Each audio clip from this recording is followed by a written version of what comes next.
کا مقام خلیفہ بنے۔ جی بالکل بالکل، وہ فے جو لڑائی ہوتی ہے، لڑائی کے ذریعے ہاتھ میں آ جاتا ہے، جو لڑائی ہوتی ہے لڑائی کے ذریعے ہاتھ میں آ جاتا ہے۔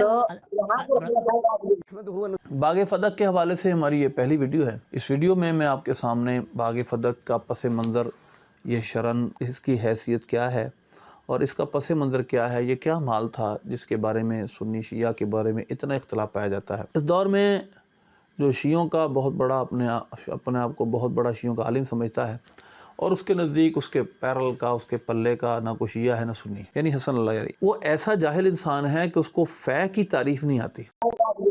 کا مقام خلیفہ بنے۔ جی بالکل بالکل، وہ فے جو لڑائی ہوتی ہے، لڑائی کے ذریعے ہاتھ میں آ جاتا ہے، جو لڑائی ہوتی ہے لڑائی کے ذریعے ہاتھ میں آ جاتا ہے۔ تو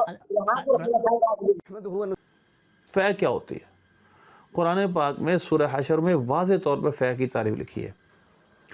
تو مال فے، باغ فدق مال فے ہے، اور مال فے کسی کی ملکیت نہیں ہوتا بلکہ وقف ہوتا ہے۔ یہ میں نے آپ کے سامنے بیان کرنا ہے قرآن پاک کے حوالے سے۔ اس سے آنے والی اقساط میں فدق کی بحث میں ہم انشاءاللہ ہر موضوع پہ انشاءاللہ کوشش کریں گے اس کے ہر پہلو پہ بات کرنے کی۔ لیکن جو کمنٹ کرنے والے، مجھے پتا ہے کہ انہوں نے تو گالیاں بھی دینی، سب کچھ کرنا ہے، تو ان کا تو تیرا ہے، لیکن اگر ان سے بھی گزارش ہے کہ پوری ویڈیوز کو اگر سن لیں، اس کے بعد بات کریں، یا کسی ویڈیو کا جب جواب دیں تو اس ویڈیو کے کنٹینٹ کے پہ بات کریں، جو اندر بیان ہو رہا ہے اس پہ بات کریں، جو بیان ہو رہا اس کی طرف تو کوئی بات نہیں ہوتی نکال کر یہ وہاں بھی ہوا، یہ ہوا، یہاں بھی یہ ہوا تھا، تو بھئی وہاں پر وہ ہوا تھا، یہاں پر یہ ہوا تھا، یہ تو بات کی بات ہے، کر لیں گے اس پہ بات بھی، لیکن جو ویڈیو کے اندر مواد بیان ہوا ہے آپ اس پر اعتراض ہے تو بات کریں۔ تو لہذا ہمارے نزدیک باغ فدق کی حیثیت فے ہے، اور اس کی دلیل کیا ہے؟ اس کی دلیل سنی شیعہ دونوں کا اتفاق ہے۔ مجمع البیان، المیزان، اسی طرح بہت ساری تفاسیر کو آپ مطالعہ کر لیں۔ میرے سامنے تفسیر قمی ہے۔ تفسیر قمی کے رائٹر کا یہ اسلوب ہے کہ یہ بات کو گول مول بہت کرتا ہے، بہت ساری بحثوں کو چھوڑ دیتا ہے جہاں یہ پھنسنے لگتے ہیں۔ فے کی کوئی بحث بھی اس نے یہاں پر نہیں کی۔ تفسیر قمی میں فے کی کوئی بحث اس نے نہیں کی۔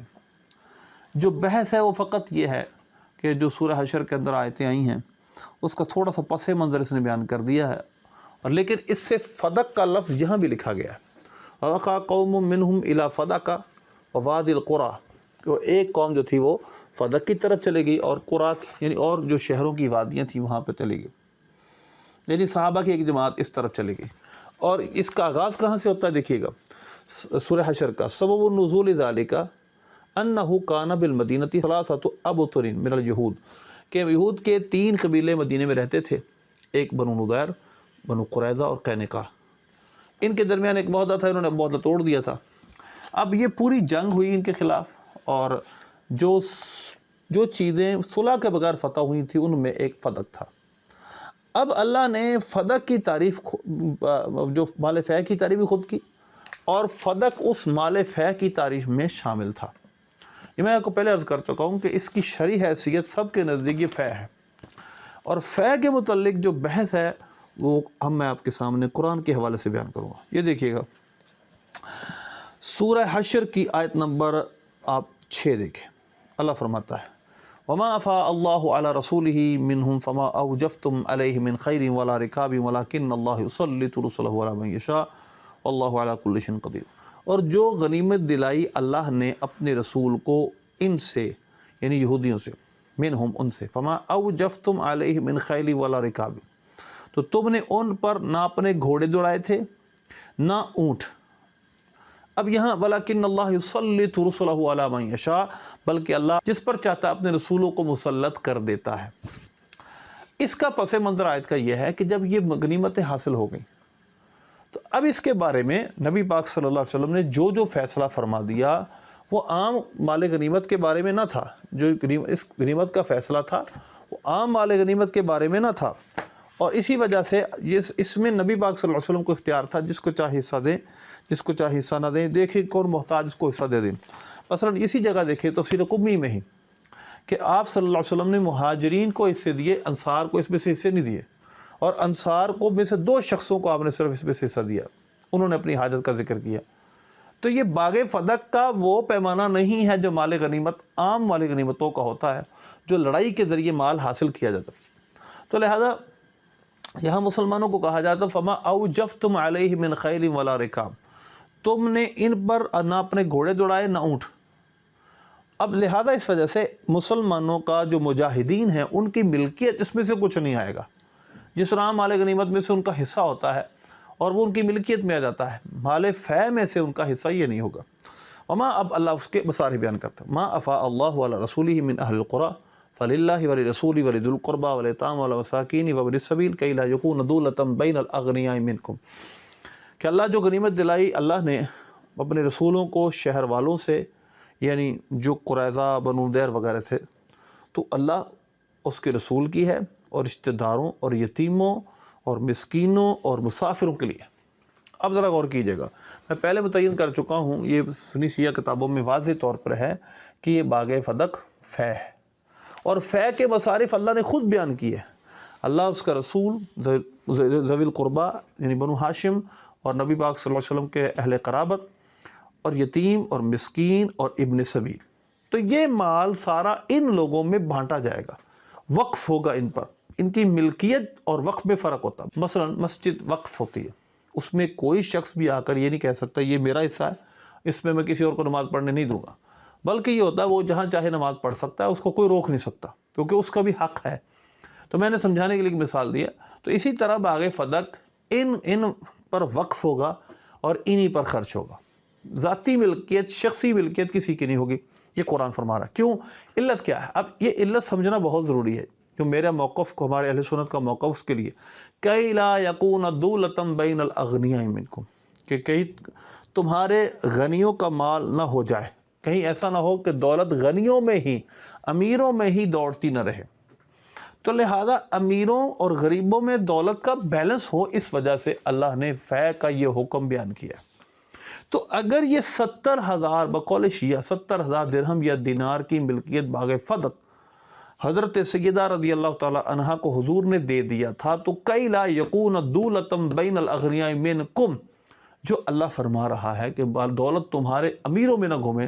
حضرت سیدہ تو امیر ہو گئی تھی پھر، یعنی ویسے تو وہ امیر ہی امیر ہیں، ان کا سب کچھ ہے، لیکن دنیاوی مال کے حوالے سے بات کر رہا ہوں، تو پھر تو ان کے پاس بہت مال آ گیا تھا، اور لہذا 70,000 دینار ان کے پاس ہی رہیں گے صرف۔ تو اللہ فرما رہا ہے کئی لا یکون دولۃ بین الاغنیاء منکم، کہ دولت تمہارے صرف امیروں میں نہ گھومے بلکہ ان سب میں تقسیم ہو۔ تو اس میں سیدہ رضی اللہ تعالی عنہ کا بھی ان کو بھی ساتھ تھا، لیکن بطور ملکیت نہیں، بلکہ ان تمام پر ان کے وقف تھا۔ اب میں اہل سنت کی کتابوں سے بعد میں بیان کروں گا، حدیث سے پہلے یہ قرآن پاک کے سیاق و سباق سے صرف بات کر رہا ہوں میں۔ وما آتاکم الرسول فخذوہ وما نہاکم عنہ فانتہوا، رسول جو تمہیں عطا فرمائے لے لو، جس سے منع کرے رک جاؤ۔ یہ آپ کے سامنے میں آیت پیش کر رہا ہوں، اس کا حوالہ دکھا رہا ہوں آپ کو۔ واتقوا اللہ، اللہ سے ڈرو، ان اللہ شدید العقاب، بے شک اللہ سخت عذاب والا ہے، سخت پکڑ والا ہے۔